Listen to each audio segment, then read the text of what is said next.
Hello, my name is Kelly Spolsky and I'm with Thunder Bay Live, and I'm here with Robin Rickards. Like the beer. Like the beer, okay. And he's running for Councillor at Large. And tell us a little bit about yourself. Sure, Kelly. Well, first I want to thank you for the opportunity to do this. And I want to, as a former soldier, I want to thank Thunder Bay Live for engaging democracy like this. Absolutely. When I go out with my medals on Remembrance Day, a lot of times people thank me for protecting their freedoms and so on and so forth. But really, it's the citizens themselves and the media in particular that help to defend those freedoms that we cherish. So thank you for your work on that front. Myself, I'm a lifelong resident of Thunder Bay. I was born and raised here. Yeah. Like a lot of people my age, I chose to leave 15 years ago and moved down to Southern Ontario, where we thought the pickings might be a little bit better. But you know what? After I got into the regular force and I was on that path, I started to realize that Thunder Bay was a place that I wanted to be. And so I made the difficult decision to forego a secure future and move back to Thunder Bay. And you know, it's been a real challenge. And you had small children at the time. No, I didn't have the children at the time. That was 10 years ago, back in 2004, when I moved back to Thunder Bay. And it's been a challenge to reestablish myself back here. I'm glad that I did. There's no place like Thunder Bay in the world. I mean, I've been all over. I mean, I've been to Asia, I've been to Europe, I've been across Canada, through the U.S. with the military, and there's nothing like it. We should really be grateful for what we have here. The real challenge is building on what God's given us here. Yes. So that sort of leads into to why I decided to get into local politics, because you know I look at the country, the world we live in, and Thunder Bay isn't like Toronto. It's not like Montreal. Those cities can survive poor decisions at the municipal level. They can survive separatism in Quebec.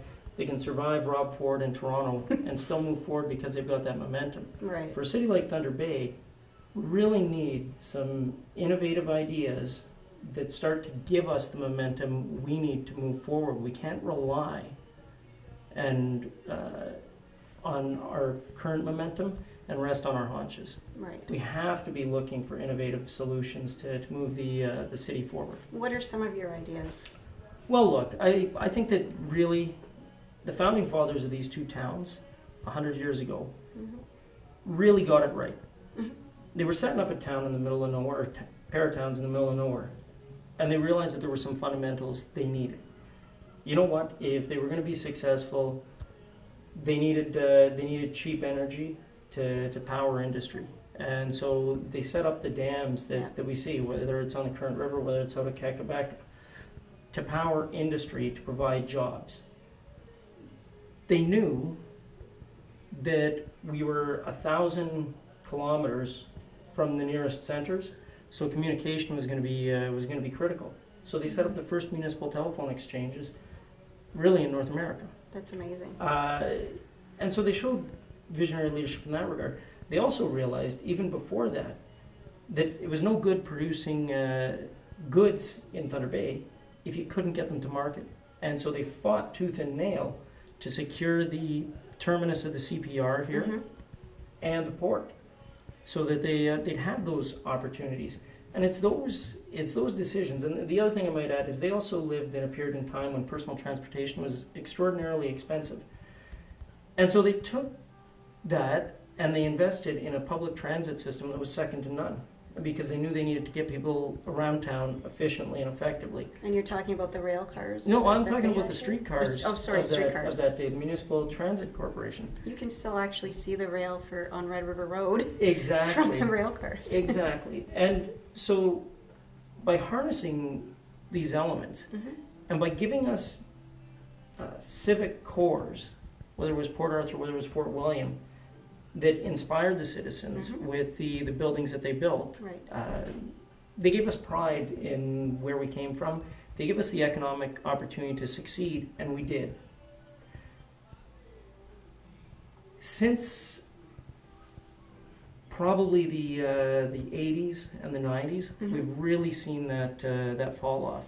We've seen a loss of focus on those fundamentals that drive the economy. I mean, look, 100 years ago, they were talking about communication, energy, and transportation. And look, 100 years later, what are we talking about in terms of driving our economy? We're talking about transportation, communication, and energy. Mm-hmm. And we've got those tools at our disposal still. Even though they may have been neglected over the years, Yes. they're still there. And what we need to do is we need to figure out how to harness them again and renew our focus on them to lead to a new era of prosperity for Thunder Bay. Because look, I'm a social democrat. I'm the president of the New Democratic Party Riding Association on the Fort William side of town. And when I look, economic development for the city is important in terms of the social problems the city faces, because if we get the economy humming, it means that we're going to have fewer people that need to rely on social services, and it means in tandem that we're going to have more resources per person to spend on resolving those social problems. And you're not just talking minimum wage jobs, you're No, talking more exactly, sustaining exactly, and families that's jobs. the real challenge. And the way, we can't do anything about minimum wage in Thunder Bay, No. but what we can do is we can get the economy humming so that we increase the demand for people's labor, and that increased demand for their labor will lead to higher wages within the community. Right. It's why when you look at Red Lake, for instance, at the peak of the gold prices, you were seeing people getting good-paying jobs at the Tim Hortons up there that had just opened. $14 an hour, such thing. Because that was the competitive wage within the Right. the community. And then we start to see the ability for families to be able to afford to invest in the community. So that's sort of the focus I take on it. I think we need to focus on, we've done a good job with Port Arthur's downtown. Yes. We're starting to see private investment come in. I think we need to focus now on Fort Williams downtown and how we're going to resolve the issues there. There's been a number of great ideas over the years on how we might do that. Mr. Habib's come forward with a very interesting proposal that I think we have to look seriously at. And I'd invite people to take a look at my website, www.robinrickards.ca, where I've put up a little infographic of things that I think we could do to start the process of turning around Fort Williams downtown and getting it going in the right direction. So after Fort Williams downtown, we've also got to focus, like I said, on Thunder Bay Transit, on making it affordable and making it efficient. Now, what is the going rate of going on to the bus right now? It's $2.65 right now for a single ride. So what you see is you see a lot of people not experimenting with transit because they can't find the money, and then the other aspect is the time it takes. Transit's not nearly as efficient as it needs to be a choice for people rather than something they're compelled to take. The reason I say that transit's important is because one of the big topics that's come up in this election cycle, and it comes up in every election cycle, is infrastructure, and in particular roads. Roads are killing us. I mean, we spend a very significant amount of money on keeping our roads up, and anything that we can do to extend the longevity of those roads is critical, and transit is one of those things. We take cars off the road, we're going to extend the life of those roads by extension. And so transit is a critical part of that. And it's important to get that right because we've got to start constraining costs within the city. And I think that this is an opportunity to reduce costs without seriously impinging on service. And we've got to look for innovative ways to get those costs under control. So there's transit. The port, look, 87 we ship 23 million short tons. Isn't there 6 ships in the harbor right now? Don't get me wrong, there's lots of traffic right now, but let's be fair, the Don Heaney was saying that we were going to be looking at about 900,000 tons back in April and May when the port was just humming, getting all that grain off the prairies. So if you annualize that with a shipping season of 10 months, you're looking at 9 million short tons. I'm going to say it again. In '87, we had 23 million short tons coming through this port. Wow.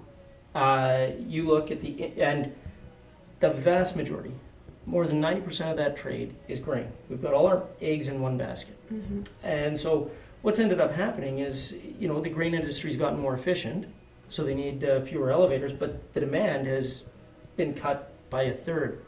Wow. Probably they're using about a quarter of their the grain handling capacity that was once in this port.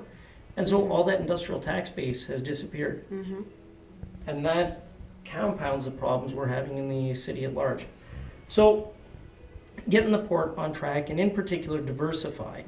And there's a number of strategies for that. And like I said, people can check out my website. I'll be giving people some things to chew over and mull on how we diversify that trade into the port is a critical piece. I just want to point out that, it's not just because Thunder Bay or because people aren't shipping on the Great Lakes.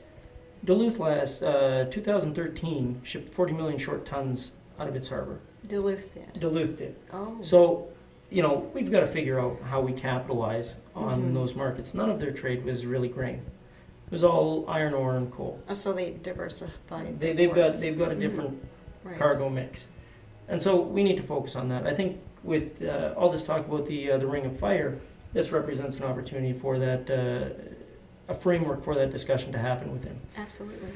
So that moves us on to Tibet-Tel and communications infrastructure. Look, we've had fiber optic technology out for decades now. Mm-hmm. I live in a neighborhood of the city down in the Ogden Simpson area where I bought an old house and renovated it, where I still don't have fiber optic connection into my neighborhood. Oh, wow. And why is that happening? Well, is there a promise of it to come? Look, Tibet-Tel is making a business case saying when we get enough folks interested in in getting cable, because that's what drives the fiber optics right now. Right. We'll run the line in, but it's a chicken and the egg situation. Nobody wants to switch over to Tibet-Tel until Tibet-Tel puts the fiber optic in, and Tibet-Tel doesn't put the fiber optic in because it doesn't have the customer base to justify it because its resources are stretched so tight. Which gets to the question of why are its resources stretched so tight? Well, this year during the budget cycle, you saw Tibet-Tel have $17 million in dividends taken and plowed into the city's budget.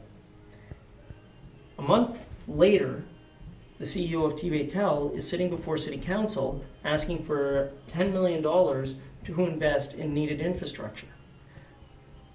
You look at the biggest money spinner for Tibet-Tel right now, and it's mobile communications. Mm-hmm. We just had a spectrum auction last fall that Tibet-Tel was shut out of that would have increased its competitive position within the market. But they were shut out because they're not being allowed to keep the revenue that they generate and invested in the backbone, the infrastructure this city needs to be truly competitive.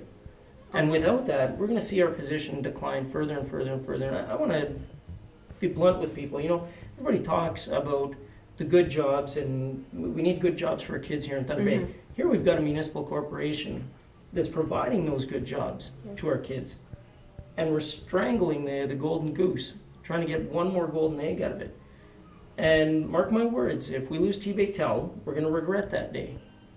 So what we need to do is we need to reinvest in Tibet-Tel, put it on a stable footing, and start that process of really getting the city's communication infrastructure where it needs to be in the 21st century. Well, I remember when Donnie Wing was buying up a lot of land for his Superior Wireless, and this was back in the 80s, early 90s, and then he closed. Well, the family didn't have Wing Construction anymore, so they opened Superior Wireless. I'm not sure if the family did, but it was Donnie Wing sitting behind the chair, and he was very proud of his business when he had it. Indeed, and introducing more competition to the market. This is the other aspect for people to remember. I mean, Tibet-Tel increases competition in the marketplace, which means it reduces costs for customers, whether or not they choose to opt with Tibet-Tel or not. Right. If Tibet-Tel disappears, the other competitors in the marketplace have even less incentive to keep prices under control, and even less incentive to invest in Thunder Bay. So we should be mindful of that when we go forward with decisions.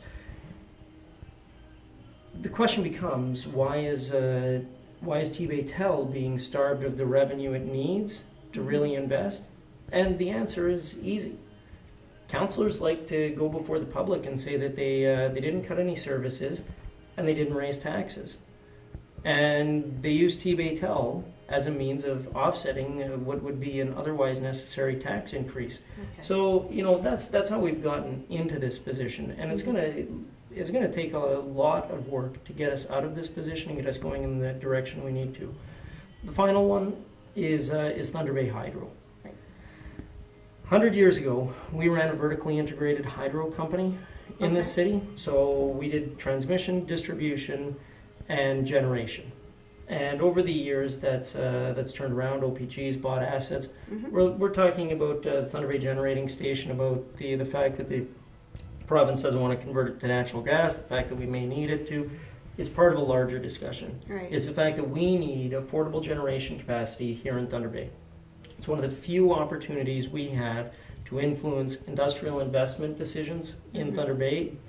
And I think the discussion has to start happening about how we begin the process of vertically integrating Thunder Bay Hydro so that we can offer power to, ideally to the city as a whole, but if necessary, specifically to industrial users at a highly competitive rate. And maybe it involves new construction of power generation capacity. Maybe it involves the purchase of the generating station, the conversion. These are discussions we have to have. Now? Well, they've converted it to biomass, but that's a half loaf kind of solution, as everybody's already identified. Yes. So the preferred solution with the generating station on the island is to convert it to natural gas.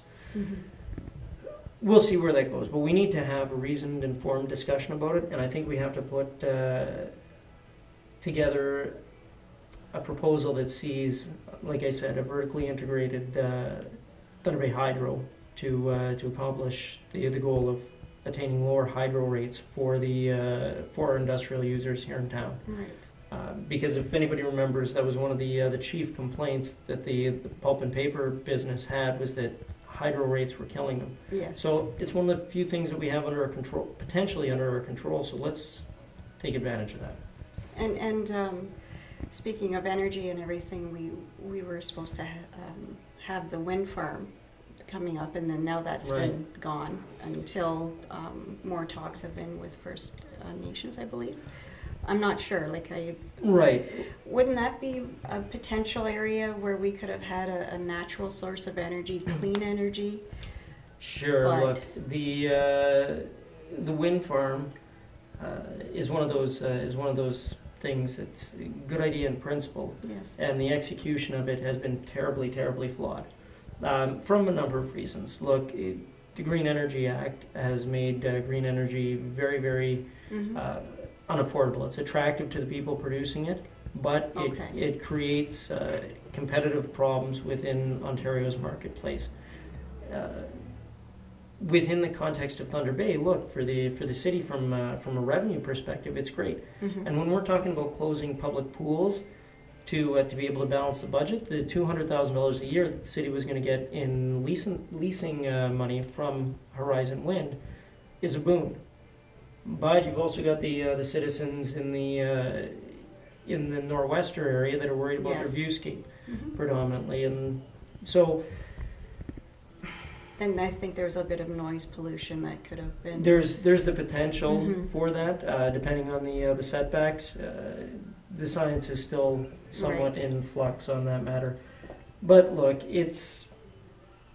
unfortunately it looks like it's dead in the water. Yeah. So I mean that is what it is. So let's move on and focus on how we're going to solve the energy issue. And more to the point, wind is nowhere near as cheap as our hydro is. Okay. And the generation from existing facilities between 3 and 5 cents a kilowatt hour in the ballpark. So that's where we should be focusing our resources, because we've got a bounty of it. So let's harness it. Let's get those rates down and get industry an advantage specific to our region. And so we've mentioned Thunder Bay Hydro, Thunder Bay Telephone. What about Thunder Bay Police? Any thoughts on? Sure. Look, I did my share of patrolling in the military. Yes. And if there's one thing that I know from patrolling in Afghanistan, patrolling in Bosnia, is that local intelligence on the ground, is essential. We've got to forge the connections between the police services and the people in the community. Right. And you know what? My experience overseas was that the more time we spent in our carriers, the less time, or the lower the quality of information that we were getting from the locals. Okay. The same thing's true in municipal policing. We've got to get the cops engaging with the public one-on-one outside of calls for service, so that they can develop the human intelligence that's necessary to effectively prevent crime and to tackle crime before it's occurring. I noticed during the Buskers Festival there was 2 uniformed police officers, and they were talking to everybody in the crowd and smiling and laughing with everybody, and but they were there as police officers, but they were also communicating with people in the public. The problem is the faces can't always change, because it's about relationship building. And if the people are always changing, and bear in mind, I'm not a police officer. This is based on my experience patrolling, which is unique, in Afghanistan and Bosnia. And what I found was that when we were new to an area, we had to establish that rapport with people. Right.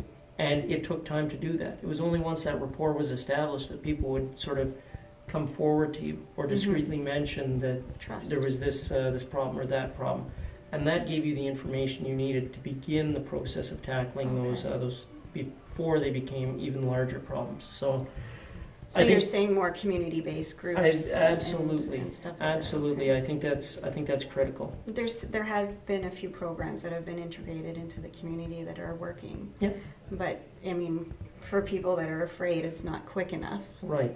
But I want to make a point too about policing. Look,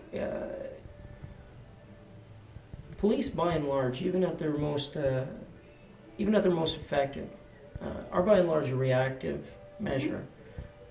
What we need to do is we need to try and focus on preventing people heading down the path that's going to lead them into conflict with the police. And the reason being, quite frankly, is because it's cheaper. It's the fiscally responsible thing to do. The money that just to use one small example, there's been ongoing debates about shutting down the public pools, the outdoor pools, because of the cost. We need to shave money here and there off the budget. Well, look, it's a pittance. It's less than one police officer's salary with overtime. It would take one of the folks who's got a little bit of overtime, and that gets into the sunshine list. The cost of operating those pools is less than that. Does anybody really think that shutting down those pools isn't going to lead to an increase in problems from youth who are distracted, who are bored? It's a productive outlet for the kids, and if we take those outlets away, if we're not supporting things like that, physical activity, it's not just there, but groups like Evergreen, groups like Diactive, these are crime preventers. They do a wonderful job of it, and they keep us from having to spend even more on the police services budget, because if they weren't there, we'd need more officers. I can guarantee you that. Well, I know driving by on a nice day by the skate park and the water fountains there's tons of kids down there and adults too that are enjoying it. Right. And it's nice to see it, and so there is a need for that type of play in the community. Exactly. Because it builds relations for everyone. Exactly. Well, is there anything else you'd like to add, Robin? I just, you know what, if there's one thing, we have terrible turnout municipally usually. Last election cycle was a bit of a bump. We got up to 47%. You know what? I'd encourage people to try and get out, particularly the youth. We complain a lot about our city. This is our opportunity to do something about it. Even if you're not running, it's your choice. It's your time to make your point known. So get out and vote on the 27th. I mean, it's not like it's a big chore. There's guaranteed to be a polling station right around the corner from where you It live. takes 2 seconds. Exactly. I have two daughters, 20 and 25, and actively trying to encourage them to go. I'm glad to hear that. But they have jobs and lives, and so it's hard, you know. It's 2 seconds. Look, I was Yeah. places where people were still fighting for that right to vote. Yes, And yeah. facing We don't realize facing what we horrible have. consequences for Mhm. potential consequences for exercising that right that we take for Yes. granted. You know. It still happens we're Like- lucky. Well, exactly. So I want to thank you for the Absolutely. opportunity. Thank you I so much. appreciate the time. Absolutely, and this is Robin, and I'm Kelly from Thunder Bay Live. Thank you.